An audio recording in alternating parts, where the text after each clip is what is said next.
73% de ces personnes souhaitent recevoir les résultats de notre enquête et nous laissent les coordonnées, mais surtout et avant tout que 70% déclarent que la part juive de leurs origines les honore. Il y a des gens qui veulent régulariser, ils savent que selon la loi juive, ils ne sont pas juifs, c'est pour ça qu'ils n'ont jamais pu se marier.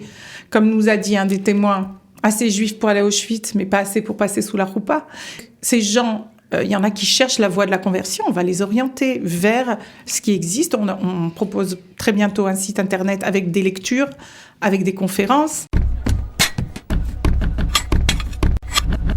Et nous avons le plaisir d'accueillir tout de suite Michaëlle Assouline et Yaël David. Elles sont toutes les deux chercheuses post-doctorantes, l'une en communication, l'autre en études juives. On est ravis de les accueillir. Bonjour à toutes les deux. Bonjour Cathy. Alors, ça c'est Yaël, pour ceux qui ne savent pas, et ça c'est Michaëlle Assouline. Voilà, alors vous êtes là parce que vous avez lancé un objet de recherche, on va dire, ou une étude assez passionnante qui s'appelle Racines juives. J'aimerais savoir comment cette enquête nationale, puisque vous faites une grande enquête sur toute la France, a commencé et pourquoi vous êtes lancé dans une telle aventure. Eh bien, c'est moi qui ai initié le projet parce que ça fait plus de 20 ans, même 30 ans, que je travaille avec les communautés juives d'Europe et aussi, bien entendu, en France. Et ces dernières années, dans le cadre de mon doctorat, quand j'ai fait des recherches, je suis arrivée dans des petits villages de France. Et dès que les gens identifiaient que j'avais un rapport avec le judaïsme, les gens venaient se confier. Des gens qui ont une identité juive parce qu'ils ont des racines juives, parce qu'ils ont un grand-parent juif et qui ont envie d'en parler. Et donc, j'ai dit... Ça vous a interloqué un peu quand même, quand vous étiez dans un tout petit village de France? Non, parce que moi-même, j'ai grandi en Picardie. J'ai côtoyé aussi des gens comme ça, avec des identités plurielles et qui n'osaient pas pousser les portes de la synagogue pour s'identifier. Et donc, c'est pas des gens qui ont honte, c'est juste simplement que la France considère un peu le judaïsme comme une religion. Et donc, les gens laïcs ne voient pas ce qu'ils ont à faire, pas plus à l'église qu'à la synagogue. Et moi, ces gens... leurs histoires me passionnent et je pense qu'il y a quelque chose à découvrir qui n'a jamais été fait jusqu'à maintenant. Alors justement, il y a des chiffres qui parlent d'eux-mêmes, je crois, Michaëlla. Tout à fait, 450 000 personnes aujourd'hui constituent le noyau de la communauté juive en France, mais il y a encore, d'après les statisticiens, plus de 700 000 personnes qui gravitent autour des identités plurielles en France. 700 000 personnes qui auraient un rapport, un lien avec tout à fait, des racines juives. Un arrière-grand-père, une grand-mère. Tout à fait. Ça peut aller même plus loin encore, j'imagine. Bien sûr. Mais nous, on se contente de chercher les gens qui ont au moins un grand-parent juif et au moins un grand-parent qui n'est pas. On remonte pas au Marane, il y a toute une communauté dans les Pyrénées-Orientales et c'est très intéressant, mais c'est très très loin. Là, on parle de gens qui portent encore un nom juif, qui ont des cousins juifs, qui vont à des mariages quelquefois dans la famille ou qui ont plus du tout de contact avec leur famille, mais qui ont une histoire juive importante. Oui, mais assez proche aussi. Je parle en termes de temps. Alors, est-ce que ces gens-là sont touchés par leur part juive, on va dire? Est-ce que ça les interpelle? Alors, tout à fait. Simplement par rapport au questionnaire, on va en parler dans une minute, puisque ce questionnaire a été créé pour être à l'écoute du vécu de ces identités plurielles, pour permettre de créer des activités qui sont vraiment en rapport avec la demande. On a constaté sur les 110 premières réponses que 73% de ces personnes souhaitent recevoir les résultats de notre enquête et nous laissent les coordonnées, mais surtout et avant tout que 70% déclarent que leur part juive, la part juive de leurs origines les honore. C'est beau ça. Oui. C'est touchant. C'est intéressant. Ça ne veut rien dire pour l'instant, puisqu'on a encore 20% qui disent que ça les interpelle. On a des gens qui ne savent pas, ils répondent dans le questionnaire. Mais 70%, c'est énorme quand même. Oui, non, mais c'est énorme et ça prouve aussi que... faut dire que ce qu'on a fait maintenant, c'est une oreille à l'écoute de ces gens qui, jusqu'à maintenant, n'avaient même pas l'occasion d'en parler. Donc, c'est pas étonnant parce que... Enfin, moi, ça m'étonne... Évidemment, ça me rassure de savoir que les gens n'ont pas peur d'en parler. Et ils veulent en parler. Donc, c'est ça qui est intéressant, c'est qu'on ne l'a pas précisé, mais l'enquête est complètement anonyme. Mm-hmm. Donc, nous, on n'a pas moyen de savoir qui nous répond, mais quand on leur demande s'ils veulent recevoir, comme tu as dit, les résultats de l'enquête, et mieux encore s'ils souhaiteraient partager leur témoignage ou être interviewés, ils disent oui. Non seulement ils disent oui, bien mais... au-dessus des statistiques probantes des questionnaires en général. 35% des personnes souhaitent être interrogées parce qu'on parle d'un vécu très différent et surtout d'une volonté d'expression enfin de ces différences. D'habitude, c'est quoi le pourcentage ? 7-8% maximum. Grand maximum. En général, dans des enquêtes normales... Tout à fait, puisqu'elle est anonyme. Or, enquête anonyme, il y a 8% qui disent « je veux bien te recontacter, je veux bien témoigner ». Tout à fait. Tandis que là, 70% veulent les résultats de l'enquête et encore plus, 35%. D'ailleurs, nous avons déjà commencé les interviews et c'est absolument passionnant. Alors, juste pour bien clarifier tout ça, en fait, c'est une enquête que vous faites. Donc, vous avez lancé des questionnaires. 110 questionnaires ont déjà été remplis. Vous en cherchez combien exactement ? On avait visé les 100, mais vu que chaque personne qui répond a au moins un frère, un cousin qui est concerné, donc on vise les 500. 500 questionnaires ? Les 500 sur 700 000 personnes présumées être concernées par ce questionnaire, oui. Alors, certains, oui. 500 questionnaires pour faire quoi ? C'est quoi le but final de cette enquête ? Il y en a plusieurs. Ouais, d'accord, j'imagine. Il y en a plusieurs. Comme je l'ai expliqué, ça peut être la coproduction. Je reste dans les statistiques. 27% des personnes ont des activités à proposer. Alors, ce qui est intéressant, c'est que dans les activités à proposer, ça peut être des groupes d'échange, sans contrainte religieuse. Ça peut être, au contraire, des visites de synagogue. Donc, on voit la pluralité. Donc, je vous arrête. Le but, c'est de faire ou de proposer des activités à ces gens-là ou que sur mesure. Eux-mêmes les proposent. On va commencer par le commencement. Pourquoi on le fait sous forme d'enquête ? Ouais. Je dis enquête et pas questionnaire de recherche parce que j'ai pas vraiment une question de recherche. Je voudrais juste faire un état des lieux de cette population. Okay. Donc il y aura une publication, on reste dans l'anonymat. Même quand on interviewe les gens, on pourra les citer avec leur autorisation. Mais le but, c'est vraiment d'essayer de donner une vue d'ensemble de ce que ressentent ces gens et comment ils se sentent par rapport à leur...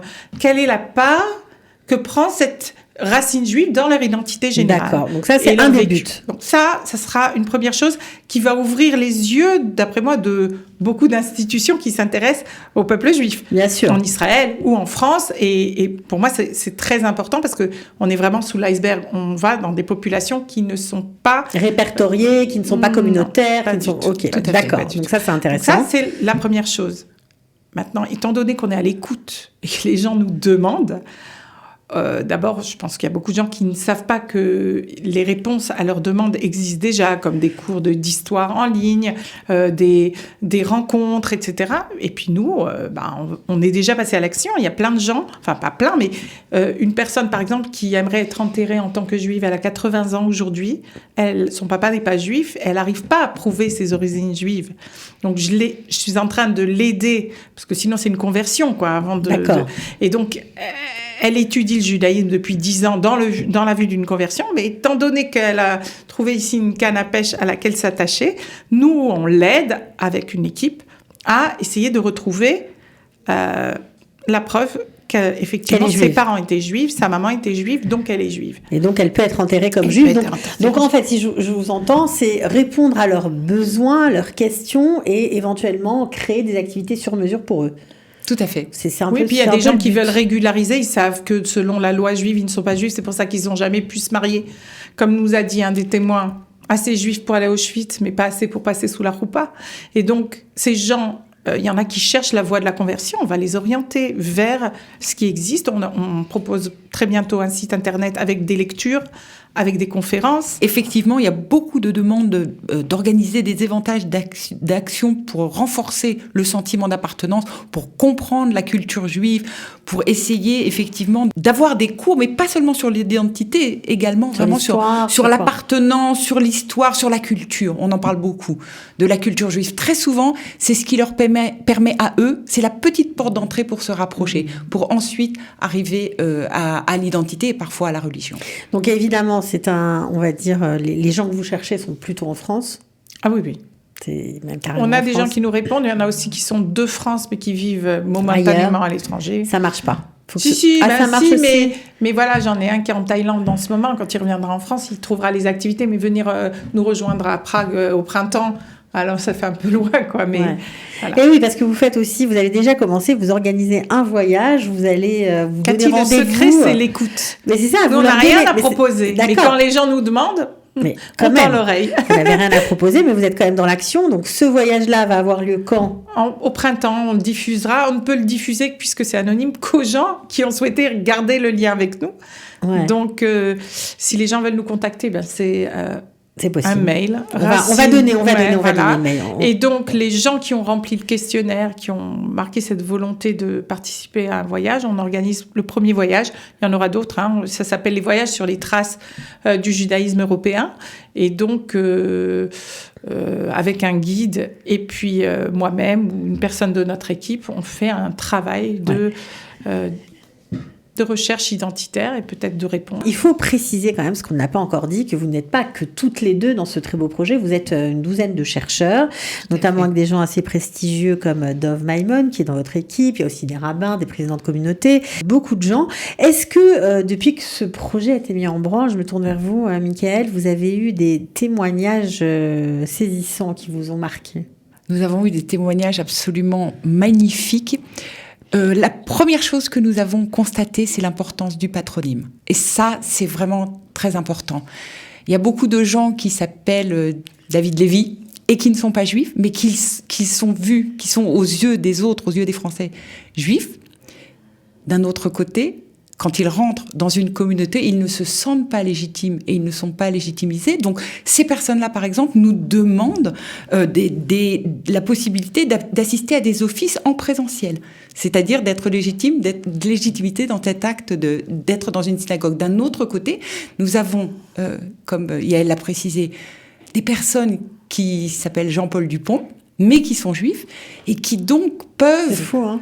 Tout à fait. Et qui donc écoutent sans avoir à se démasquer ce qui est dit des Juifs et qui peuvent également être dans une communauté reconnue en tant que Juifs. Il y a plein d'histoires, j'imagine, incroyables. Hein, Oui, d'ailleurs, ça nous a donné déjà on a déjà l'idée d'un livre. Non, mais on a déjà l'idée d'un livre et quand on interviewe les gens, on leur demande est-ce qu'ils voudraient que leur histoire soit le chapitre de ces vécus juifs, pas comme les autres, qui sont quelquefois difficiles. On voit des larmes aussi quand on fait nos zooms.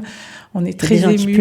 Il y a des gens qui pleurent. Il y a des gens qui pleurent sur leur sort. Il y a des gens qui regrettent qu'on leur ait donné une identité tellement forte du côté du père, alors que finalement, leur vie au niveau après de la communauté, s'est arrêtée là.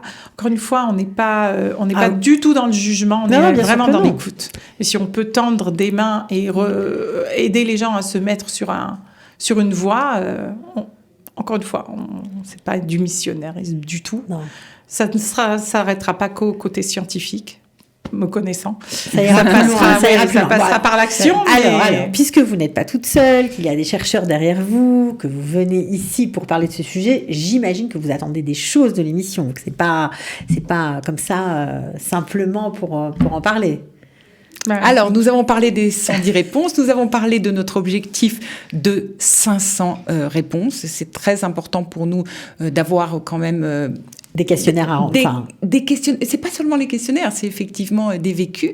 Ce qui est très important, c'est que dans la diffusion du questionnaire, que les personnes qui vont envoyer ce questionnaire aux personnes qu'elles connaissent ne jugent pas à leur place. C'est ça qui est important.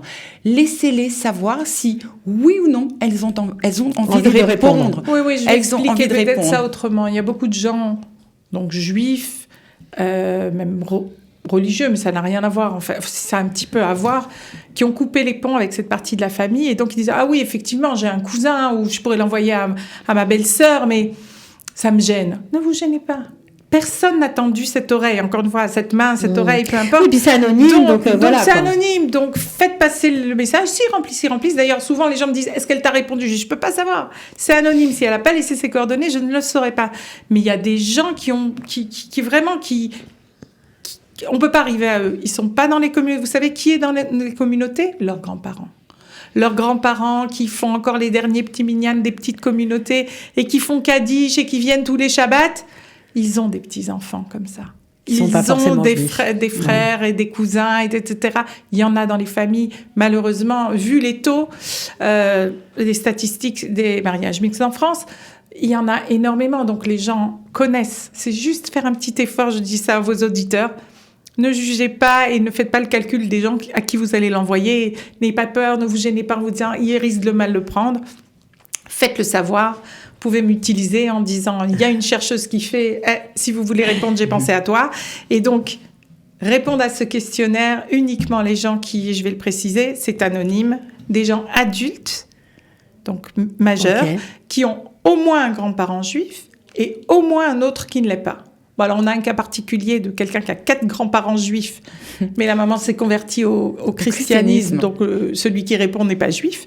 Mais pour le reste, c'est des gens, il faut absolument, parce que quelquefois les gens s'embrouillent donc un petit peu. Donc on a compris, voilà, un grand-parent juif et un grand-parent qui ne l'est pas, donc on peut répondre. Voilà. Évidemment, pour répondre, il faut un mail, donc là, on peut le donner, ça s'appelle Racine Juive, Racine avec un S, Juive avec un S, @gmail.com. Vous répondez, c'est assez facile, vous aurez un mail automatique et vous aurez le lien pour remplir le questionnaire. J'espère qu'on aura contribué à faire un peu de clair sur ces populations. Vous raconter ce que ça donne. Mais c'est sûr, parce que apparemment vous allez créer des activités, vous allez tendre la main à des gens qui n'attendent que ça, peut-être depuis des années. Depuis des années, c'est certain. Ils sont en souffrance apparemment. Tout à fait. Voilà. Ou pas que, en attente, on va dire. Croisent leur chemin. Il y en a avec qui on continuera, il y en a qui ne souhaitent pas continuer, mais avec ceux qui veulent continuer, on sera là. Ils répondent quand même. C'est ça qui est intéressant. Voilà, c'est ça qui est c'est intéressant et touchant. Ils ont très envie de partager le vécu de leur identité. C'est ça qui est important, donc, la manière dont ils l'ont vécu. Donc, si vous avez de la famille, des amis que vous connaissez, qui ont un grand-père ou une grand-mère juive et un grand-parent qui ne l'est pas, faites passer ce questionnaire, écrivez à racinejuive@gmail.com, vous le recevrez et vous le faites passer au plus grand nombre puisqu'elles attendent 500 réponses pour pouvoir mener à bien leur très très belle enquête. Bravo en tout cas pour ce très beau travail. Beaucoup. Et puis bonne chance. Merci infiniment. À bientôt. Merci.